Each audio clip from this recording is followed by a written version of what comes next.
सब बच्चों को नमस्कार। आज हम आपकी वर्कशीट नंबर 12 हिंदी मीडियम, जो कि अब आपके कोर्स के हिसाब से शुरू हो गई हैं, वो डिस्कस करेंगे, जो आज के दिन ही करनी है आपको।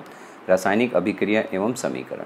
सबसे पहले रासायनिक अभिक्रिया क्या होती हैं? ऐसे परिवर्तन जिनमें नए गुणों वाले पदार्थ का निर्माण होता है, उन्हें रासायनिक अभिक्रिया कहते हैं। इन्हीं में जो है किसी रासायनिक अभिक्रिया का जो हिस्सा होता है, ऐसे पदार्थ जो रासायनिक अभिक्रिया को कर रहे हैं, मतलब जिनकी वजह से हो रही अभिकारक, और जिनका निर्माण हो रहा है, उनको उत्पाद कहा जाता है। दैनिक जीवन में जैसे दहन है, ये एक रासायनिक अभिक्रिया है। जंग लगना, पाचन प्रक्रिया, प्रकाश संश्लेषण, बैटरी के अंदर अभिक्रिया, किण्वन, धुलाई और बेकिंग, ये सारी क्या है? रासायनिक अभिक्रिया। अब हमें कैसे पता चलेगा कि रासायनिक अभिक्रिया हुई है? तो किसी भी अभिक्रिया में जब अवस्था का परिवर्तन होता है, ठोस से द्रव, द्रव से गैस बन रहा है, या गैस से वापस ठोस या द्रव रूप में आ रहा है, रंग में परिवर्तन हो रहा है, कोई रंग पहले था उसमें बदलाव हो गया, तापमान में परिवर्तन हो रहा है, पहले ठंडा था गर्म हो गया, या गर्म से ठंडा, गैस का उत्सर्जन, कोई गैस निकल रही है। इसको प्रदर्शित करने के लिए शाब्दिक रूप में अगर हम बात करें तो मैग्नीशियम ऑक्सीजन को जब लिखा और मैग्नीशियम ऑक्साइड बन गया, तो ये LHS साइड है, ये RHS साइड है। इसके अंदर जो है रासायनिक अभिक्रिया को आज के तौर पे जब इनके चिन्ह आ गए थे तब हम यूज़ कर रहे हैं, तो इस तरह से लिखा जाता है 2Mg + O2 2MgO।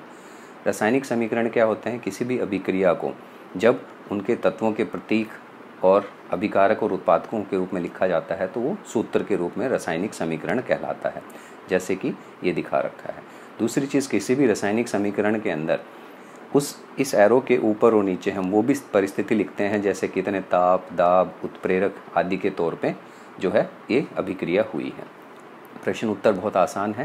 पहला है, हम कैसे कह सकते हैं कि किसी परिवर्तन में रासायनिक अभिक्रिया हुई है या नहीं?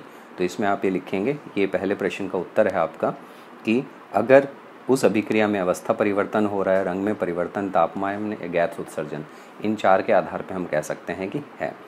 निम्नलिखित क्रियाओं में रासायनिक परिवर्तन छांटने हैं हमें।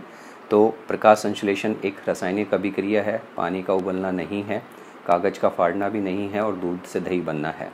दी गई रासायनिक अभिक्रियाओं में अभिकारक और उत्पाद लिखें, तो जो भी लेफ्ट हैंड साइड में है ये अभिकारक है, और जो भी राइट हैंड साइड में है ये उत्पाद है। अब हमें इनकी उदाहरण दीजिए कि रासायनिक अभिक्रिया जिसमें गैस उत्सर्जित होती हो, कि जिसमें गैस निकल रही हो। तो इसका उदाहरण मैं यहाँ पर लिख देता हूँ कि अगर हम कैल्शियम कार्बोनेट को गर्म करते हैं, हीट करते हैं, तो calcium oxide plus carbon dioxide gas बनेगी। ठीक है। दूसरा रासायनिक जिसमें पदार्थ के रंग में परिवर्तन हो, ये आपने 8वीं में पढ़ा था, आयरन और कॉपर सल्फेट CuSO4। इसको जब हम अभिक्रिया करते हैं तो FeSO4 प्लस कॉपर ये बनता है। पहले इसका ब्लू कलर होता है, नीला, बाद में हरा रंग हो जाता है, तो ये लिख सकते हैं। तीसरा रासायनिक अभिक्रिया जिसमें तापमान में परिवर्तन होता है, तो इसको मैं यहाँ पे लिख देता हूँ थर्ड के लिए आपके लिए। इसमें हम लिखेंगे कैल्शियम ऑक्साइड को जब हम जल में डालते हैं तो क्या बनता है? कैल्शियम हाइड्रोक्साइड, लेकिन साथ में हीट भी निकलती है, तो ये तापमान में परिवर्तन का हो गया, ऊष्मा भी निकलती है। अंजलि की मम्मी गर्मी में आटा फ्रिज में बाहर रखकर भूल गई, सुबह देखने में आटे में कुछ परिवर्तन दिखाई दिए। परिवर्तन भौतिक है या रासायनिक? ये रासायनिक परिवर्तन है, क्योंकि ये किण्वन विधि के द्वारा हुए हैं, आपने लिखना है इसमें। और इसके अंदर जो है कार्बन डाइऑक्साइड गैस का उत्सर्जन हुआ है, तो ये सब आपने लिखना है इसके अंदर। उम्मीद है वर्कशीट पसंद आई होगी। देखने के लिए धन्यवाद।